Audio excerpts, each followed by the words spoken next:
भूपेंद्र हुड्डा के गढ़ में पॉलिटिक्स के बड़े बदलाव का आगाज हो गया है। आज कांग्रेस के बड़े नेता सतपाल पहलवान कांग्रेस को छोड़कर आईएनएलडी में शामिल हो गए हैं। सतपाल पहलवान कभी झज्जर में इनेलो के सबसे बड़े चेहरे हुआ करते थे। ओम प्रकाश चौटाला ने उन्हें 10 साल तक युवा जिलाध्यक्ष बनाया और उसके बाद 7 साल तक वो मेन बॉडी के जिलाध्यक्ष रहे। जब चौटाला परिवार की सियासत में बंटवारा हुआ तो वो अजय सिंह चौटाला के साथ जेजेपी में चले गए। वहाँ पर भी वो वरिष्ठ उपाध्यक्ष रहे, लेकिन उसके बाद कांग्रेस की सरकार बनने के आसार के चलते वो कांग्रेस में शामिल हो गए। लेकिन आज उन्होंने अभय सिंह चौटाला की अगुवाई में इनेलो ज्वाइन कर ली है। अभय सिंह चौटाला के लिए सतपाल पहलवान की एंट्री एक बड़ा फायदा कही जाएगी, क्योंकि नफे सिंह राठी के जाने के बाद इनेलो पुराने रोहतक जिले में कमजोर चल रही थी। ऐसे में सतपाल पहलवान का साथ मिलना अभय सिंह चौटाला और उनकी पार्टी के लिए बड़ा फायदा देने का काम करेगा। बेशक से आज का प्रोग्राम हाजिरी के हिसाब से दमदार नहीं था, लेकिन सतपाल पहलवान को भी ये समझ में आ गया होगा कि अब नदियों में काफ़ी पानी बह चुका है और उन्हें नए सिरे से अपनी सियासत शुरू करनी पड़ेगी। और इसलिए आज अभय सिंह चौटाला ने भी सभी इनेलो के नेताओं और वर्करों से मिलकर काम करने का ऐलान किया, आह्वान किया। अभय सिंह चौटाला के लिए सतपाल पहलवान का साथ मिलना एक बड़ी उपलब्धि कही जाएगी, क्योंकि इस हिस्से के अंदर इनेलो पिछले 6 साल से बेहद कमज़ोर चल रही थी और अब कांग्रेस की सरकार नहीं बनने के चलते अभय सिंह चौटाला के लिए अपने परिवार के इस पुराने गढ़ में दमदार वापसी का रास्ता खुल गया है। अगर भूपेंद्र हुड्डा की सरकार बन जाती या दीपेंद्र हुड्डा मुख्यमंत्री बन जाते तो अभय सिंह चौटाला के लिए इस गढ़ में एंट्री मारना आसान नहीं होता।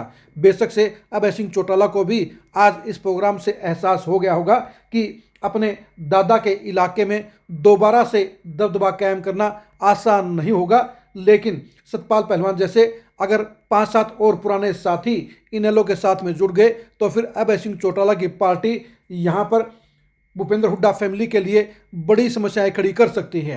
आज की तारीख में पुराने रोहतक के अंदर कांग्रेस के बाद बीजेपी है और बीजेपी के बाद इनेलो की मौजूदगी नजर आ रही है। विधानसभा चुनाव में भी इनेलो का प्रदर्शन असरदार रहा था। बेशक से उन्हें 4 विधानसभा क्षेत्रों में ज़्यादा वोट नहीं मिले, लेकिन जेजेपी के मुकाबले इनेलो बेहतर रही थी। भूपेंद्र हुड्डा को भी ये समझ जाना चाहिए कि अब उनके इलाके में बदलाव आ रहा है। अगर वो मुख्यमंत्री बन जाते, अगर कांग्रेस की सरकार बन जाती तो उन हालात में भूपेंद्र हुड्डा को कोई चिंता नहीं होती।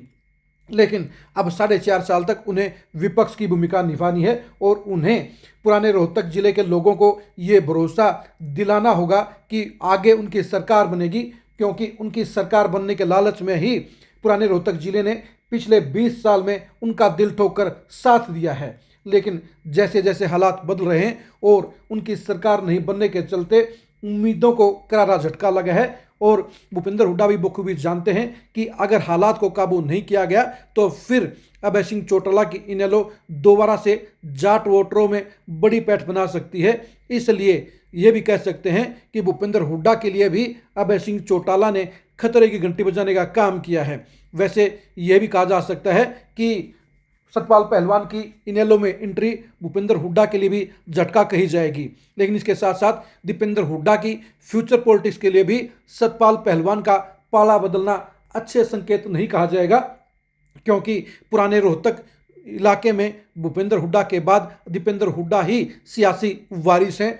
भूपेंद्र हुड्डा ने दीपेंद्र हुड्डा को अपनी सियासत की कमान सौंप दी है और भूपेंद्र हुड्डा ने साफ तौर पर कहा था कि वो जिंदगी की आखिरी सियासी लड़ाई लड़ रहे हैं और ये सियासी लड़ाई अपने बेटे दीपेंद्र हुड्डा को मुख्यमंत्री बनाने की थी। अब इनेलो के बढ़ते हुए कदमों को रोकने के लिए दीपेंद्र हुड्डा को ही बड़ी फील्डिंग जचानी होगी, लेकिन इसके लिए उन्हें भी अपने आप को दमदार नेता के तौर पर दिखाना होगा और पार्टी पर अपनी पकड़ बरकरार रखनी होगी। अगर उनके पिता भूपेंद्र हुड्डा को एलओपी नहीं बनाया गया तो उनके लिए दिक्कतें बढ़ जाएंगी।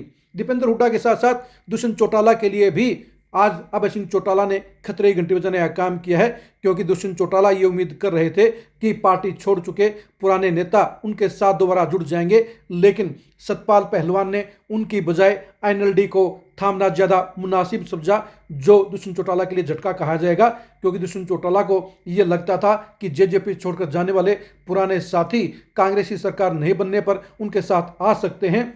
लेकिन ऐसा नहीं हुआ और इसकी बजाय सतपाल पहलवान ने आईएनएलडी को ज्वाइन करना ज़्यादा बेहतर समझा। यानी अब दुष्यंत चौटाला को पुराने साथियों को मनाने और पार्टी में वापस लाने के लिए ज़्यादा मेहनत करनी पड़ेगी। और अगर सतपाल पहलवान जैसे और लोग आईएनएलडी में चले गए तो फिर जेजेपी के लिए दिक्कतें बढ़ जाएंगी। आप सतपाल पहलवान की आईएनएलडी में एंट्री को किस नज़रिए से देखते हैं, कमेंट करके जरूर बताइए। आप हमारे फेसबुक पेज को फॉलो कीजिए, आप हमारे यूट्यूब चैनल को सब्सक्राइब कीजिए।